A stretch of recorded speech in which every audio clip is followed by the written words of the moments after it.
દેવકી વસુદેવજીના ત્યાં જ્યારે પ્રભુનું પ્રાગટ્ય થાય છે ત્યારે આપ વાસુદેવ કહેવાય છે.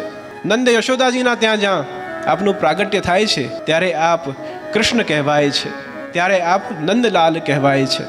જ્યારે પ્રભુએ ગોવર્ધન લીલા કરી ત્યારે ગોવર્ધનધારી કહેવાયા, જ્યારે ગૌચારણ કર્યું ત્યારે ગોપાલ કહેવાયા, જ્યારે રાસ કર્યું ત્યારે રાસ બિહારી કહેવાયા, જ્યારે રણ છોડીને ભાગ્યા ત્યારે રણછોડ કહેવાયા છે. પરંતુ સૌ પ્રથમ નામ જ્યારે કૃષ્ણ પણ નામ ન પડ્યું, જ્યારે દેવકી નંદન પણ નામ ન પડ્યું, એના પણ પૂર્વ સૌથી મૂળ નામ કૃષ્ણનું કયું? એ પરમ તત્વનું નામ છે. એ નામ સત્યાત્મક ભગવાન છે, એ સત્ય છે. શુકદેવજી શ્રીમદ ભાગવતજીના પ્રારંભમાં જ લખે છે કે સચ્ચિદાનંદ રૂપાય વિશ્વોત્પત્યાદિ હેતવે તાપત્રય વિનાશાય શ્રી કૃષ્ણાય વયં નમઃ.